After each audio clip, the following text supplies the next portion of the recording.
On to number C, legal fees and billing clarifications. The town of Waukesha is still, pardon me?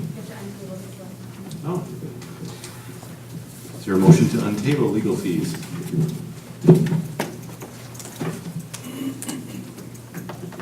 Also move. Second? I'll second it. Roll call vote. Chairman Merrick? Yes. I'd like to have discussion. You didn't call for any discussion. We're going to untable it first. Hector, are we allowed to discuss a motion to untable as it regards the original motion to table? The original motion to table was specific, and I'd like to address strictly the motion that is on the floor to untable.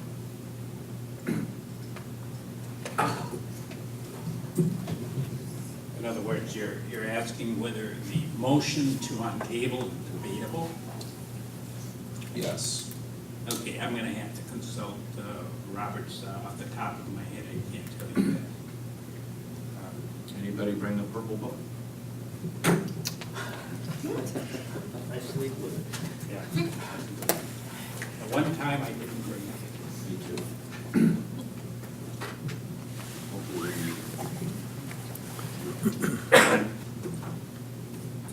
Thank you for bringing this here. In accordance with the Guide to Parliamentary Procedure for Local Governments in Wisconsin,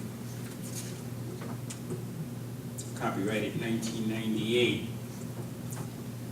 motion to take from the table requires a second. It is not debatable, and it's not amendable, and the vote required is a majority vote.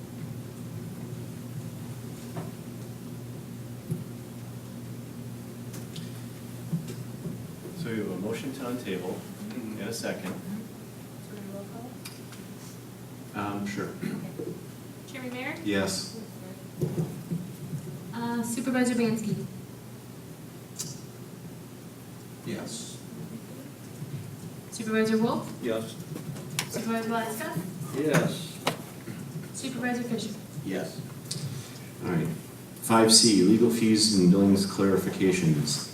The town of Waukesha is still experiencing wildly out of control legal fees. We are on track to spend $126,000 with the Mora law firm this year for general practice legal consulting.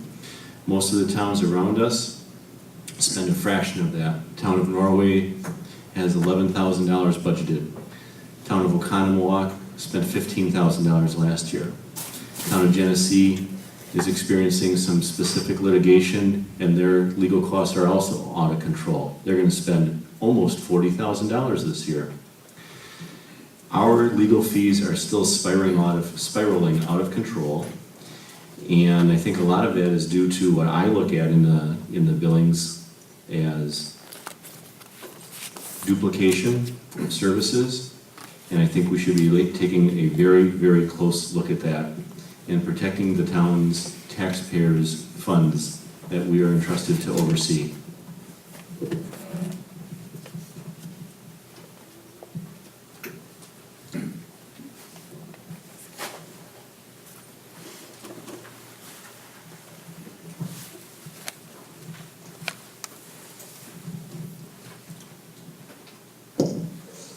This is not a new issue. It's an ongoing issue. It was the subject of a great deal of discussion last November when the 2013 budget was presented and adopted.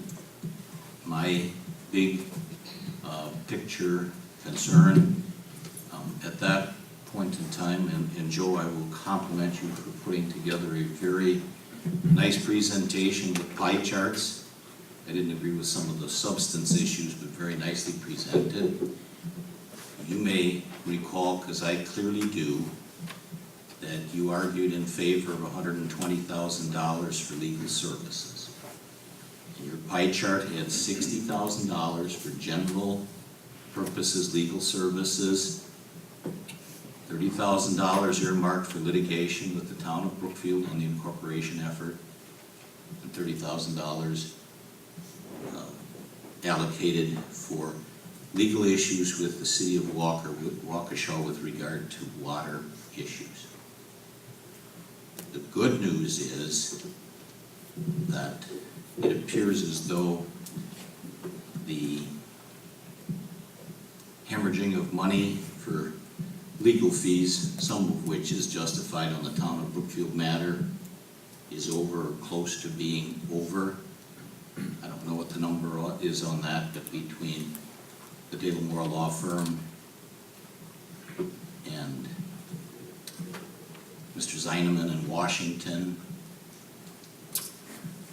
and with Dean Lang's firm, I want to compliment Doug and Dean Lang for the efforts they put into that. We're going to be way below the 30,000 bucks on that for this year, to be sure.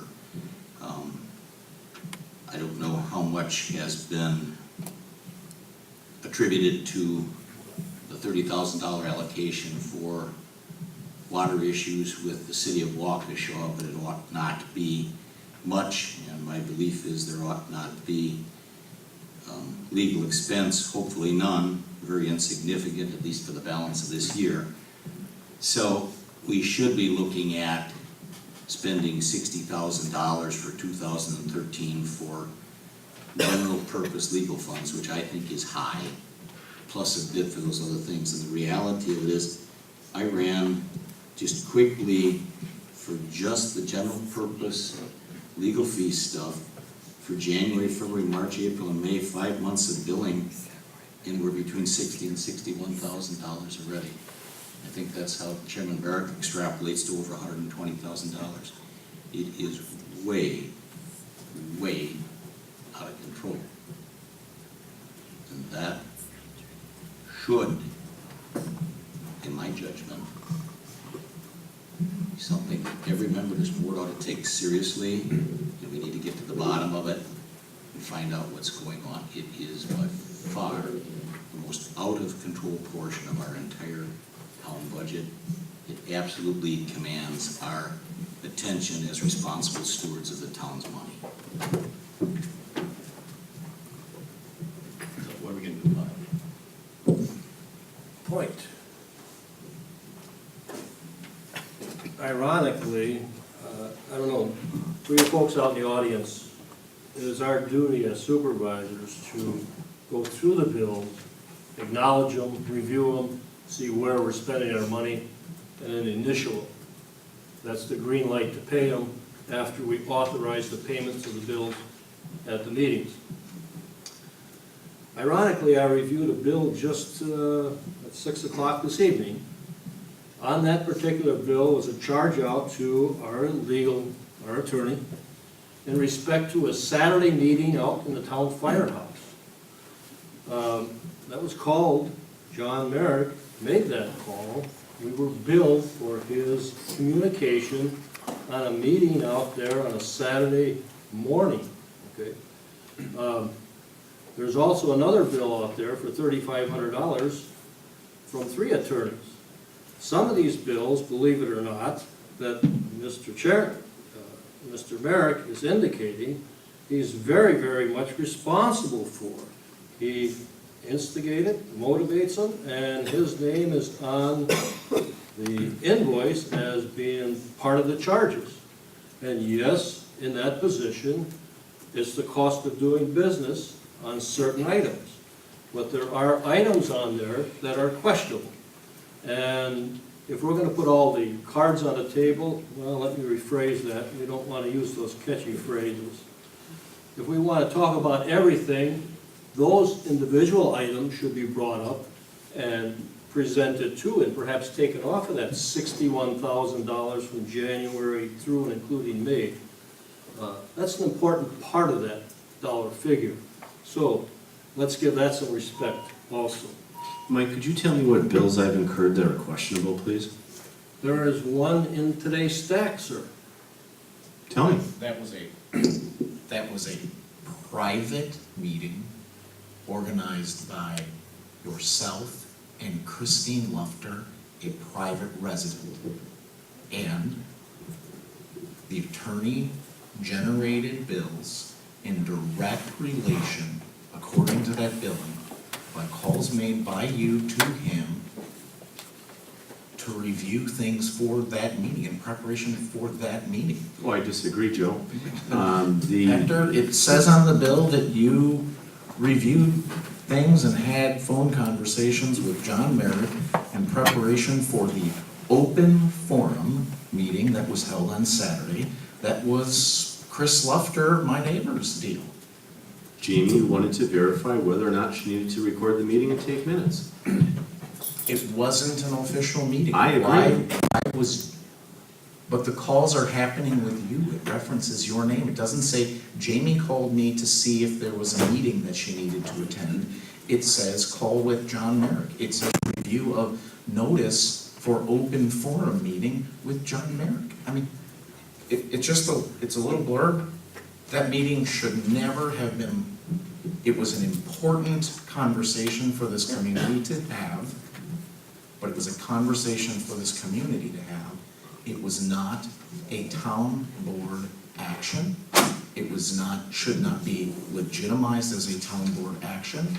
There shouldn't be meeting minute notes posted on our website as to the events that took place. I agree, talk to your attorney. He's the one that told us we had to do it. He's your attorney, not my attorney, Joe. He's your pick. But he's the one that decided that, not me. I don't recall the phone call, Joe. I'd have to look at it. I'm finding this right there on the bill. While he's looking, gentlemen, how do we want to go forward with this? Well, I mean, here, there's other things on the bill. Brian and John, there's an open records request. You decided to use your private email, which makes you the custodian of that email, and we have a series, hours spent with the town attorneys because Angie's asking for access to your emails, and it's all over the bill. That is not the town attorney's job to provide you independent individual counsel. Excuse me, Mr. Banske, but didn't you just write a series of emails saying that we are all our own custodians and nobody else is the custodian of our emails regardless of what server they're on? You are your own Well, then why are you custodian. picking out my personal email or Mr. Fisher's personal email? Because I didn't spend money with the town attorney to not respond to an open records request. I responded in perfect timing, and I got an open records request from Angie Van Sock, and Angie Van Sock has cost this town thousands of dollars in open records requests for emails that she probably already had. No idea why we would be going to the town attorney when you're the custodian of your own record. Why is the town attorney giving you counsel on whether or not we need? Joel, I'll answer your question. Here's a flashback for you. You remember she was sitting over there tonight.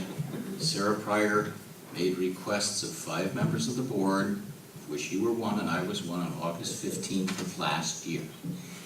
You remember what former Chairman Van Sock and you and others were adamant that those had to be reviewed by Attorney De La Mora. You recall that?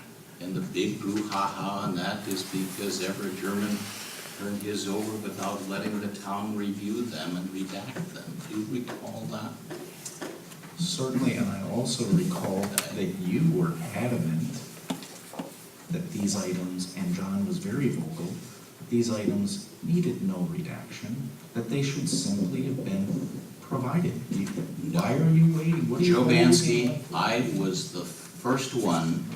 I got the request from Sarah Pryor on Wednesday, August 15th, and I was leaving at 4:30 a.m. the next morning with 3 kids to go on the Colorado River on a trip for 10 days. I remember. I returned on a discussed Sunday. Let me going to a finish. meeting that day. I, within 48 hours of return, provided all of my emails to the town for review and redaction, because that's what we were demanded to do. I was a good boy, and that incurred a lot of expense, because the concern was that those could be released, and they could have some sensitive or privileged information in it, attorney-client HIPAA type of stuff. Everybody said that needed to be done, and shame on Everett German because he didn't allow that process to happen. How hypocritical can you be if you don't want to basically stand behind that process that says the attorney, and Hector wrote the letter to Angie that says properly he needs to review those and potentially redact them before they're released. I'm following the procedure that was set up. So you're saying that the bills that are on there, and I wasn't involved in the meetings or discussions, so I don't know. You're saying that the bills that are on there are limited to, you came in, provided Hector with a stack, and he reviewed them for redaction, et cetera? Hey, Hector, why don't you tell Joe what you did? It's easier that way. I don't think it's my role to do anything but to respond to comments that you might have.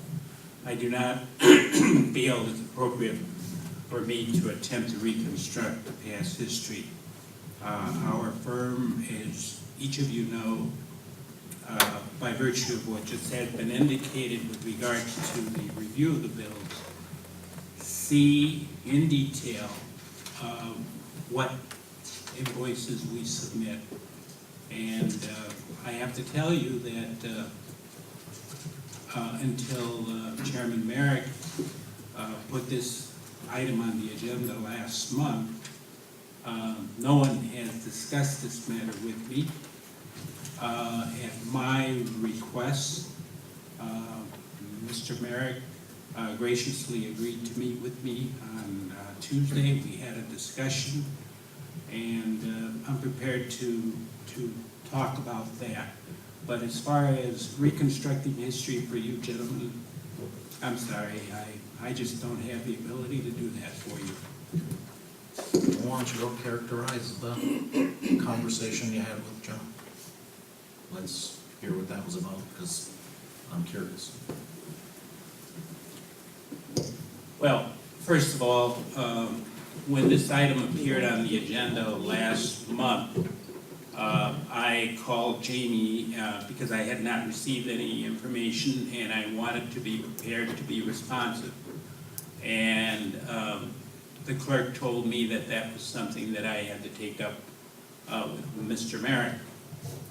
We did not connect, however, as this matter was tabled last meeting, I inquired of Mr. Merrick whether he could find some time to meet with me, and he agreed to do so early the week after he had been off on vacation.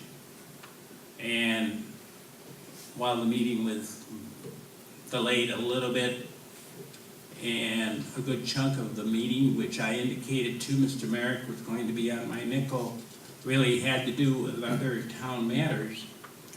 We went over invoices that have been submitted to the town on Mr. Merrick's watch.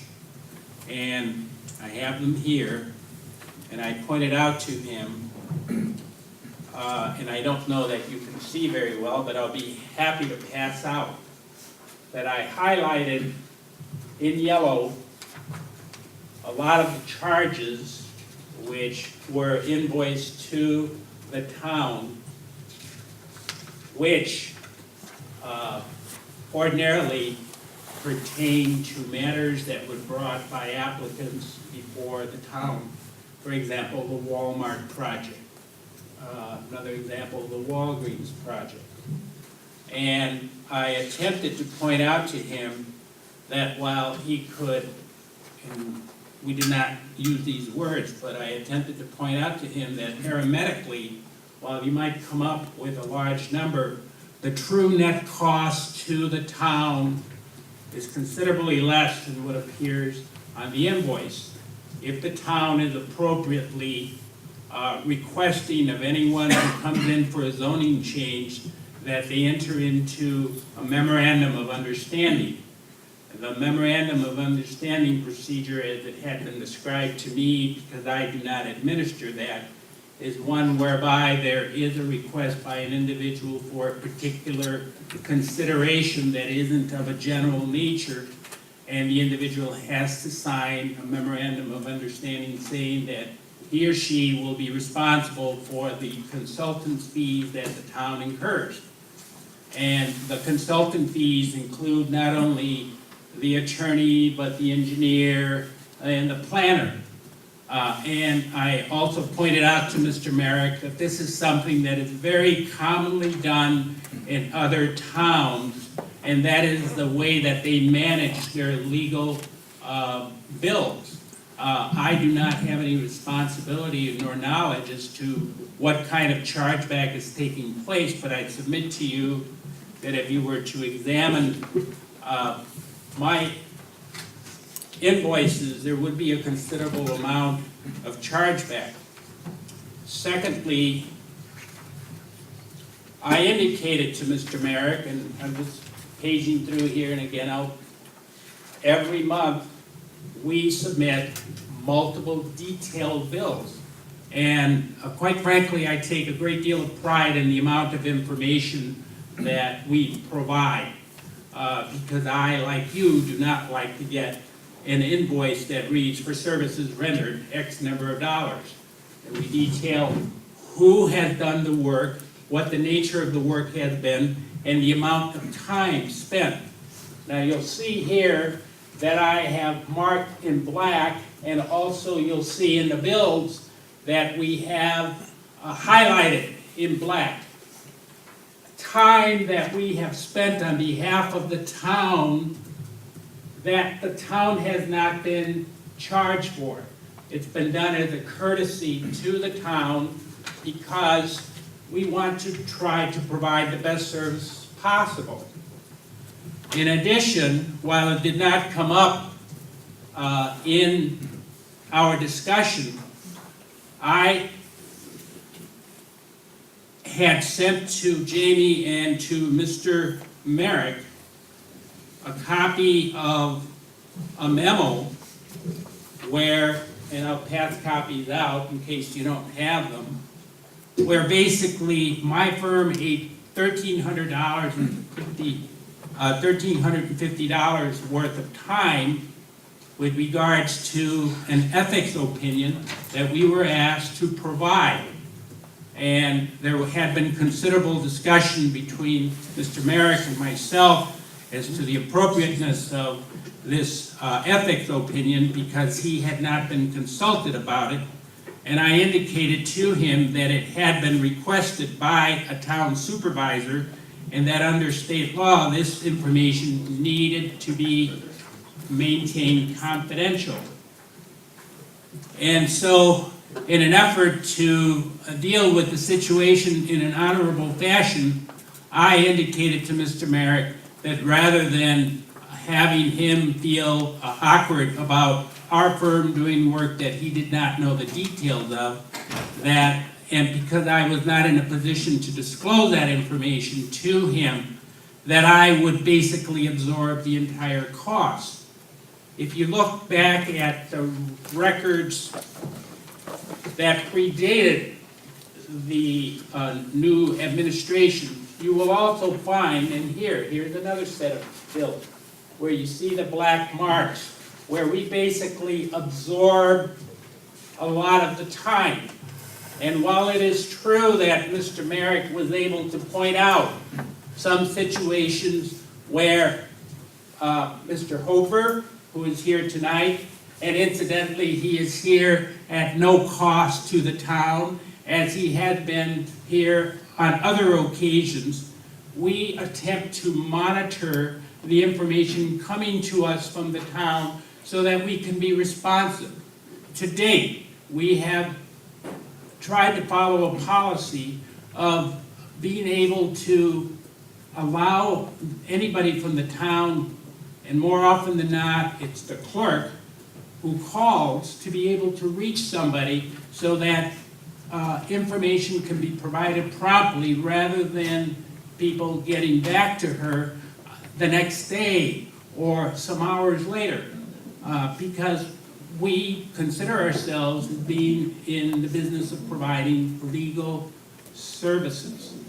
The contract, I further pointed out to Mr. Merrick that the contract that we have with the town provides for a relatively low hourly rate. And not only is it low, but we've guaranteed that for 3 years. There has been no increase to this town. All the other communities that we service pay a higher hourly rate than the town of Waukesha. When we were engaged by the town board, the previous town board, we informed that town board that because we were being asked to come into a situation, almost in a triage situation because of the litigation that was pending and so forth, that we would be prepared, and we did in fact devote numerous hours at no charge to the town in just basically getting up to speed. You can imagine the challenge that we had, since the predecessor law firm that the town had represented the town for 30 years. It is true that we do not have an encyclopedic knowledge of everything that takes place, but we try to work cooperatively with everyone here in the town. So the upshot of that discussion, which I would invite Mr. Merrick to comment on, was basically my statement to him that we will do whatever the town wants us to do. Because just because we do certain things in one community one way, we don't necessarily have to do it the same way in all communities, and certainly not in this community. We provide, in my opinion, excellent first-rate services to this town, and this town does not even pay us a retainer. And we don't begrudge that fact, because we know how sensitive you are about expenses. And that's one of the elements of pride in this community, and it's our intention to try to assist in that regard. But also, you have to understand that with regards to legal matters, it isn't like a situation that you discussed earlier tonight with regards to assessing the cost for the installation of a sewer and water line. You have a definitive situation, you have a limited distance, you have material charges, there will be variables. But when you're talking about legal matters, you have variables that not even the town can control. And that's fundamentally what the other side will do. And so I pointed out to Mr. Merrick that I was very proud to see the holy card picture of the town supervisors with the governor accepting the signed legislation with regards to the town of Brookfield situation. But I also pointed out to him that at the beginning, it was our firm that had recommended that we pursue a legislative alternative. And at that time, we also indicated that there was no certainty that that process would yield an outcome that would be beneficial to the town. And for that reason, if the town truly wanted to resist the acquisition of the land by the town of Brookfield, it needed to pursue things. It is fundamentally unfair, in my opinion, for anyone to look at the legal expenses of this town without segregating where those monies have gone and to what firm they have gone to. And they have been, those are other firms that have been engaged by the town, presumably with the town's desire and with our support, because we want the town to have the best possible representation in any particular situation, even if it means that we're not completely in the picture. So I guess the bottom line that we would leave you with is simply this. If you want us to conduct ourselves in a different way, we're prepared to do that. But please, as you look at this situation, do not look at the situation in terms of generalities, because if you look at the specifics do not bear out some of the comments that unfortunately have been made tonight. Thank you. Let's segregate, because you wanted me to segregate the bills. This year, we are on track in the town of Waukesha to spend $126,000 with the Mora law firm. That is obscene when other towns and municipalities around us are spending a fraction of that amount on general legal services.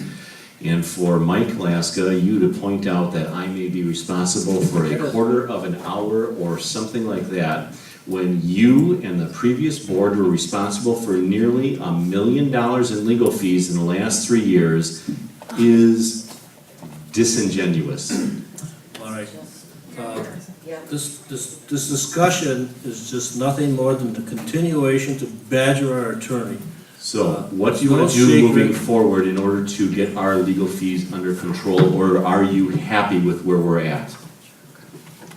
That's a trick question. No, it's not. What do you want to do moving forward to get our legal fees under control, or are you happy with where we're at?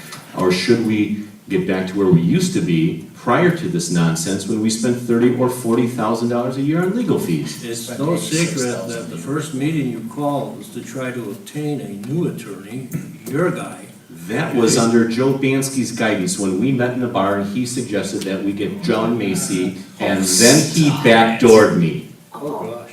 You know, If you want, Joe. okay. All right. Okay, John. I make a motion, you know, I'm very suspicious whenever we get anything on our agenda, folks, and it has no background or no paperwork. This is why. I should have voted no to bring this back on the table, because whenever there's no paperwork, you gotta be suspicious. Because the element of blindsiding us is very, very possible. So now, whenever I see something on the agenda that doesn't have paperwork or backup, this old boy is gonna say, no way, motion to table, give me backup. I'll make a motion that we suspend the rules. To what end? I made a motion to suspend the rules. It's an undebatable motion. You have to call for a second. Second. A vote of what? I made a motion to suspend the rules. That doesn't make any sense. Doesn't matter whether it makes sense to suspend our rules. To what? Doesn't matter. It's an undebatable motion. You have to call for the vote. Okay, let's call for a vote. Hold on, Hector. What? If not debatable, you need a 2/3 vote. Oh, excuse me, suspend the rule, the majority under our rule, it says 2/3 here, excuse me. Roll call. Chairman Mayor, No. Supervisor Banske, Yes. Supervisor Laska, Yes. oh, I'm sorry, Supervisor Wolf, Yes. Supervisor Fisher. I abstain, I haven't got a clue what we're voting on. You have to call the outcome of the vote. Motion carries. I make a motion that we move to the next item on the agenda and immediately adjourn the meeting. Motion to move to the next item on the agenda and adjourn the meeting. Second. Discussion? That's fine. Just let's make it clear that you are the one that wants to continue these absurd legal fees. That's not true. So, That topic is over. the- Move to the next item, John. Next item is D, road bid proposals. It is to adjourn. Oh, you don't want to go over road bid proposals? It's to adjourn. Motion is to adjourn. You said to move to the next item and adjourn. And immediately adjourn. We're moving to the next item. And adjourn. Gotta call Read for back, please, what this motion was. To move to the next item and adjourn. That's the motion. So, should we move to the next item and continue the town's business, or are you in favor of not doing the town's business? So, gotta call the vote. There's a motion and a second. Do you want to open it up for discussion? The No motion for motion discussion. makes no sense to me. You either just move to the next item or move to adjourn, one or the other. Make it simple. I'll accept the amendment to move to the next item and continue the town's business. Okay, road bid proposals. You need to get the second on that. Is there a second? I'll second. All in favor? Aye. Aye. Opposed? Motion carries.